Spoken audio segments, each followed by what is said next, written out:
అట్ట ఆంజనేయులు బోల్. అవునమ్మా కూర్చోండి. ఇంతకీ మీరు రేపు పిక్నిక్ ఆర్డర్ ఇచ్చిన పార్టీ మేమే. ఓహోహోహో అలాగా. నైసర్గిక స్వరూపాలన్నీ బాగున్నాయి. ఏం చేస్తుంటారమ్మా మీరంతా? ఏం చేయాలనుకుంటే అది చేస్తాం. నీకెందుకయ్యా? ముఖ్యంగా చెప్పేది ఏమిటంటే మాకు రేపు పంట కూడా కావాలి. పంట మీద సర్వ్ చేయడానికి సర్వర్ కావాలి. బోల్. అలాగే రాంబాబు. మందు తాగుతారా? ఏంది భయ్, ఆ కోతులు గిట్ట ఆడుతున్నాయా? ఏంది తమాసు చూస్తున్నాయి భయ్? అగో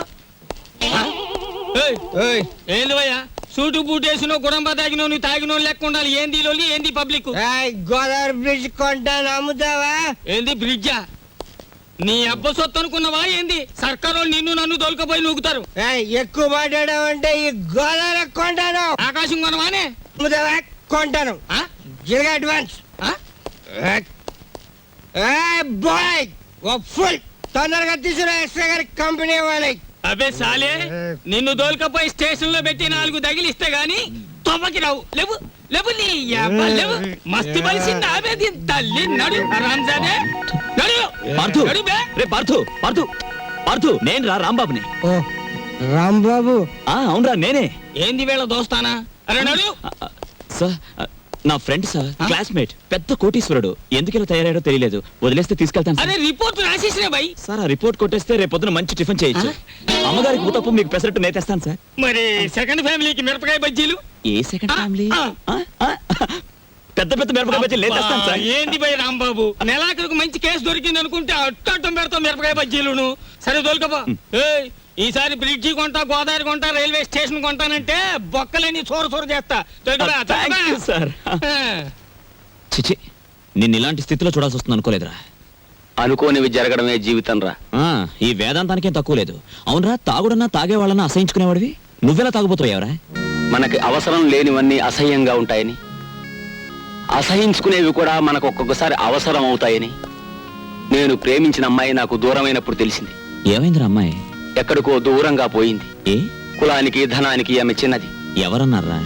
మా పెద్దలు. ఇప్పటికైనా మించిపోయినేం లేదు.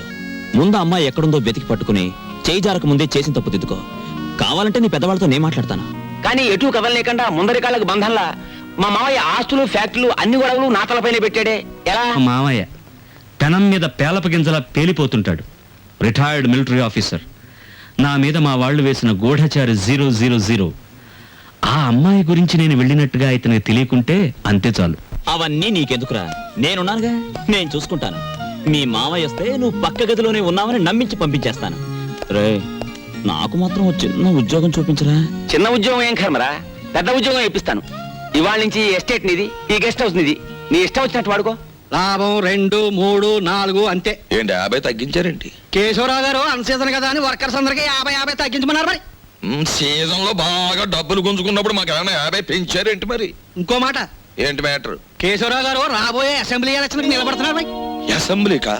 ఆయన చేబాట్లు తప్ప ఓట్లు పడతాయా? మాట్లాడనవసరం. ఇదిగో రేవుకి పాంప్లెట్లు పంచిపెట్టమని 40,000 పంపించారు. నువ్వే పంచి పెట్టాలి. మరి 40,000 నేనే పంచాలా? పంచుతాను. ఏది ఏమైనా సరే ఈ రోజు బాకీ వసూలు చేసి ఇక్కడి నుంచి కదలాల్సింది. ఇవాళ జీతాల రోజు అండి. ఇవాళ తప్పితే మళ్ళీ 4 రోజుల దాకా వాడు దొరికినా ప్రయోజనం ఉండదు. ఓసు వసుకో ఎవరు రాజా. మెట్టు దిగారా మట్టలు అయిపోతాయి. ఇది కేశవరావు గారు ఆఫీసు. ఇట్ల మూర్తి మా ఆఫీసులో ఉన్నప్పుడు మా మనిషి, బయటకు వచ్చిన తర్వాత మేస్తో వచ్చినట్టు చేసుకోండి. అడుగు ముందు కేసారా మట్టలు అయిపోతాయి అంతే. ముందు నువ్వు ఇక్కడే ఉండు. ఏమిటి అరుపులు కేకలను? ఆగండి, మీరు వెళ్ళండి చెప్తాను. మనం అనుకున్నట్టు ఆ 40,000 రెడీ చేయండి. నా ఇదిగో ఇలా రండి. ఏమిటయ్యా ఈ అల్లరి ఆర్పాటమును? ఇదిగో నా జీతం 400. మీ బాకీ తీరిపోయినట్టేనా? మీ వడ్డీలు తీరిపోయినట్టేనా? ఎందుకు వచ్చిందండి? నేను కేశవరావు గారితో దెబ్బలాడి లాంగ్ టర్మ్ ఫీజు కింద 40,000 రూపాయలు తీసుకుని నేను అనగా ఆఫీసులో ఇచ్చాను. మీరు వస్తే ఇచ్చేమని. అయ్యి బాబు నిజమే. అబద్ధం ఆడవలసిన కర్మ నాకేం వచ్చిందయ్యా? ఇదిగో రాములు గారు, 40,000 రెడీగా ఉందా? మన వాళ్ళు వస్తున్నారు, ఇచ్చేయండి, పని చేసుకుంటారు. పంపడా. పొరపాటు అయిపోయింది బాబు. నీ జీతం నువ్వే ఉంచుకోవాలి బాబు. ఇదిగో మన మధ్య బాకీలు తీర్చేస్తున్నాం కదా, రుణానుబంధం తీరిపోయింది అనుకోవద్దు. ఈ బంధం ఇలాగే 10 కాలాల పాటు కొనసాగాలి. ఈ శుభ సందర్భంలో మీరు చెరువు 100 ఇస్తే. అలాగే.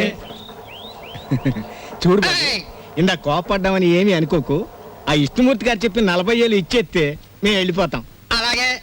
ఇది పెద్దాపురం రేవులో పంచిపెట్టు, ఇది తాటిపాక రేవులో పంచిపెట్టు, ఇది మండపేట రేవులో పంచిపెట్టు, ఇది వేల్పూర్ రేవులో పంచిపెట్టు. ఈ బాగా పంచితే రేపు మళ్ళీ ఇస్తాం. ఏ లక్షణ పాంప్లెట్లు కంప్లైంట్లు వస్తున్నాయిట్రా. అవును వస్తున్నాయండి. రైట్ పోరా లేవరా లే. రైట్ మీరంతా బయటకు వెళ్ళండి, మేము ఇక్కడ మందు కొట్టాలి. ఇది కాఫీ హోటల్, బ్రాందీ షాప్ కాదు. నీ అబ్బా మీ ఆంజనేయులు మా కేశవరావు గారి కాళ్ళ దగ్గర కుక్కరా. ఆడి హోటల్లో కూడా పెద్ద పద్ధతి. రైట్ ఇడ్లీ సాంబార్ మానేసి చికెన్ రోస్ట్ తీసుకురా. వాడికి ఏదో తెలియక వాగాడు, వాడిని క్షమించేయండి. కేశవరావు గారి మనుషులు అంటే మాకు దైవ సమానులు. అలా లోపలికి వెళ్ళి సేవించండి. హలో చూడండి, ఇక్కడ idli vada dosa puri coffee tea Ovaltine water తప్ప ఇంకేవి తినడానికి వీల్లేదు, ఏవి తాగడానికి వీల్లేదు. మేము ఇక్కడే తింటాం, ఇక్కడే తాగుతాం. అలాగే రే ఇక్కడ ఇడ్లీ అక్కడ వడ అక్కడ దోశ అక్కడ బిల్లు, ఇవన్నీ నువ్వు చూసుకో. ఓకే గురు. వీళ్ళ లోపలికి తీసుకెళ్లి చికెన్ తినిపించి పంపించేస్తాను. ఒక పెసరై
ఏంటన్నయ్య నీ అర్థం దెబ్బలాడుతున్నావు అంట కదా. ఇదో రకమైన వేపుడు. అసలు సినిమాలలో ఈ ఫైట్లు ఎందుకు చేస్తాను? రేపు మా ఓనర్కి చేయిచ్చి సెలవు పెడతాను. ఏమడుగుతావు అన్ని అప్పుడే అడుగు, అన్నిటికీ బదులు చెప్తాను. ఓకే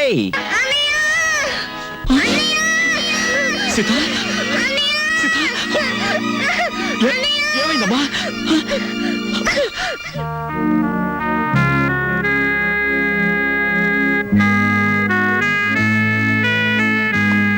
సీతకి ఎలా ఉంది డాక్టర్? హార్ట్ కండిషన్ కొంచెం వీక్ గా ఉంది. డాక్టర్ నా చెల్లికి ఏం కాకుండా చూడండి ప్లీజ్ డాక్టర్. ఏ రాంబాబు ఏంటి చిన్న కుర్రాళ్ళ మాట్లాడతావు? 2 రోజుల్లో రిజల్ట్స్ వస్తాయి కదా, చూసి చెప్తాను. Don't worry. మావయ్య ఇవిగో నీళ్ళు కాళ్ళు కడుక్కో. ఇదేమిట్రా రక్తపు జలమా? నెత్తుటి నీళ్లతో నేను కాళ్ళు కడుక్కోను. మావయ్య నేను ఆ ఉద్యోగం మానేశాను. అదేమిట్రా అష్ట కష్టాలు ఇప్పుడు ఆ సంపాదించి బూర్జీ వాళ్ళ మధ్య తలెత్తుకుని బ్రతకలేకపోతున్నాను మావయ్య, అందుకే నా ఉద్యోగాన్ని తన్నేసి వచ్చాను. ఈసారి ఏ శ్రమజీవుల దగ్గర ఉద్యోగానికి ట్రై చేస్తాను, తలెత్తు బతుకు.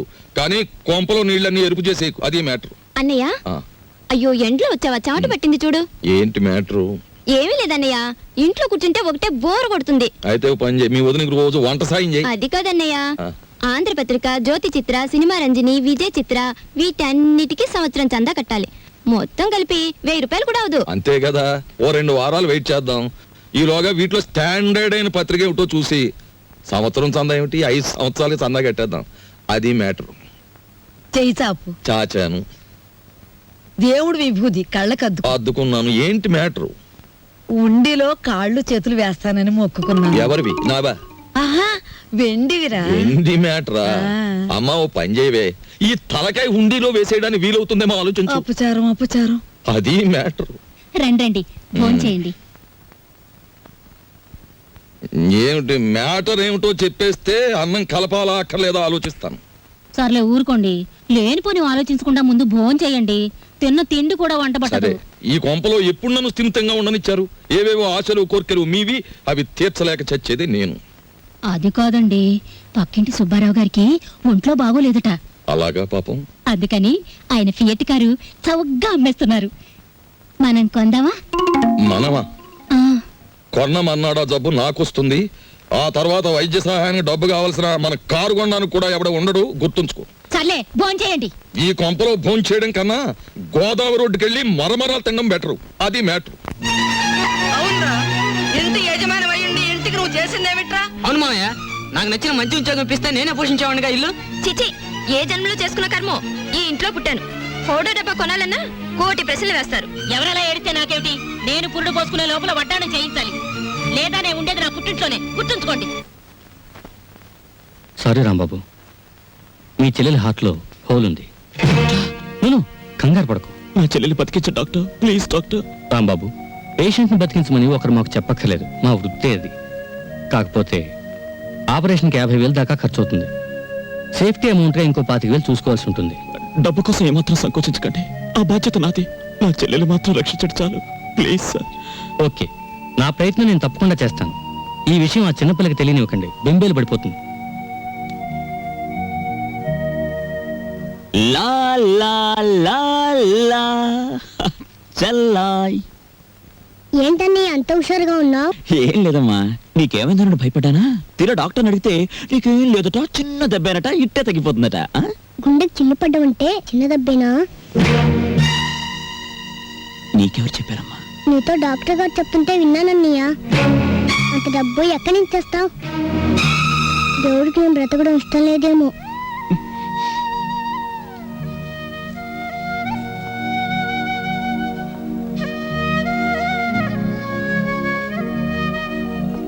సిగరెట్ తేడా పెట్టావు. తీవ్రమైన ఆలోచనలో ఉన్నట్టున్నావు. ఆలోచించు, బాగా ఆలోచించు. ఏదైనా మంచి ఆలోచన వస్తే నాకు చెప్పు. నీకు నేను చెప్పడమా? అయినా నీకేం కష్టాలు వచ్చి ఆలోచించడానికి? అక్కడే ఉంది మ్యాటరు. ఈ ప్రపంచంలో ప్రతి ఒక్కడూ తానేమో ఒక జీసస్ క్రైస్ట్ లాగా కష్టాల సిలువను తాను ఒక్కడే మోస్తున్నట్టు అనుకుంటాడు. ఎదటివాడు సుఖపడిపోతున్నాడని ఫీల్ అవుతాడు. ఈ ప్రపంచంలో ధనవంతుల ఆలోచనలు రకరకాలుగా ఉంటాయి, కానీ దరిద్రుడి ఆలోచన మాత్రం ఒకదానికోసమే, ధనం కోసం. అవును బాబాయ్, డబ్బు లేకపోతే నా చెల్లెలు బతకదు.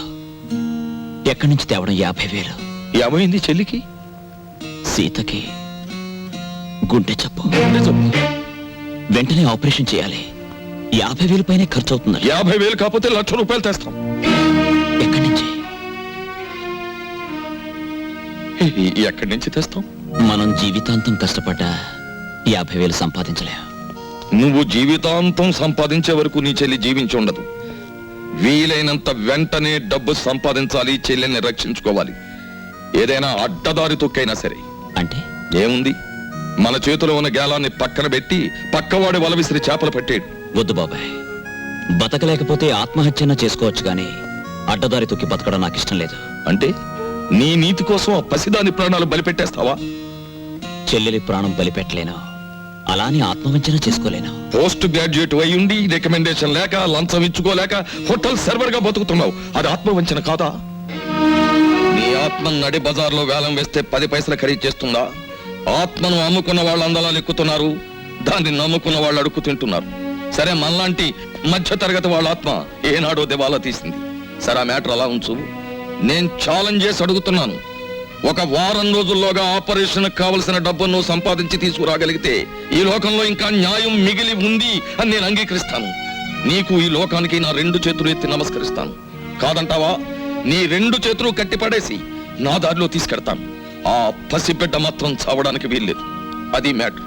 ఏమిటయ్యా, నీ చెల్లెలకు అనారోగ్యం చేస్తే దాన్ని బాగు చెయ్యాలనేసుకోవటమే. నీ స్థానం ఏమిటో ఆలోచించుకోకర్లా. డబ్బు కోసం మా మీద పడితే ఎట్లా? నేను ఒక చోట 15,000 దాచుకున్నాను సార్, మీరు 10,000 సాయం ఏమిటి, చేయండి. ఇక్కడ నేను డబ్బులు పాత్ర వేసి కూర్చోలేదు. ఇంత చిన్న వయసులో దానికి గుండె జబ్బు వచ్చిందంటే అది దాని పూర్వజన్మ కర్మ. ఎవడేం బాగు చేయలేడు. ఆపరేషన్ నాడు వచ్చి కనిపించు, అందిస్తా. అలాగా? అవును సార్, నేను మీ దగ్గర దాచుకున్న 15,000 ఇస్తే కొంచెం ఊపిరి సలుపుకున్నట్టు ఉంటుంది. అది కాక ఇంకో 10,000 ఇస్తే నేను నోట్ రాసిస్తాను. కొత్త అప్పు సంగతి అలా ఉంచవయ్యా. నీకు ఇవ్వాల్సిన డబ్బు ఇవ్వడానికే నా దగ్గర క్యాష్ లేదు. ఇలాంటివి 3 నెలల ముందు చెప్పాలయ్యా. అసలే బిజినెస్ లాస్ లో ఉంది. 6 నెలలు పోయిన తర్వాత ఇస్తాలే. లేదు సార్, వారం రోజులు కావాలి. ఏమిటయ్యా పెద్ద జబర్దస్త్ చేస్తున్నావు? అసలు నువ్వు నాకు డబ్బే ఇవ్వలేదంటాను, ఏం చేస్తావు? ఏరా? నేను నీకు డబ్బు ఇవ్వలేదు చెప్పరా చెప్పరా రాస్కల్. లేకపోతే నేను చంపేస్తాను. చెప్పు. మా ఫైనాన్స్ ఎవరో తెలుసా? కేశవరావు గారు. ఒక్క ఫోన్ చేశానంటే సెంట్రల్ జైల్లో పెట్టి చేస్తా, జాగ్రత్త. నేను జైలుకెళ్తే నా చెల్లెల్ని ఎవరు కాపాడతారు?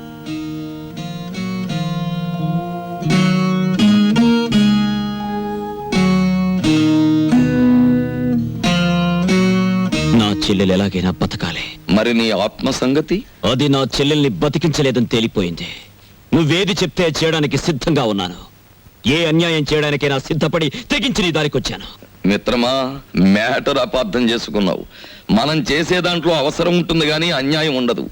మనం చేసే ప్రయత్నంలో పెద్దవాడి జేబు కరగాలే గాని పేదవాడి కష్టం మనకొద్దు. ఈ సమాజ సంపదని ఎన్నో విధాలుగా దోచుకుని తమ గాదుల్లో దాచుకునే పగటి దొంగల్ని దోచుకునే వింత దొంగలుగా మనం మారాలి. కాదు, మారాం. అది మ్యాటర్.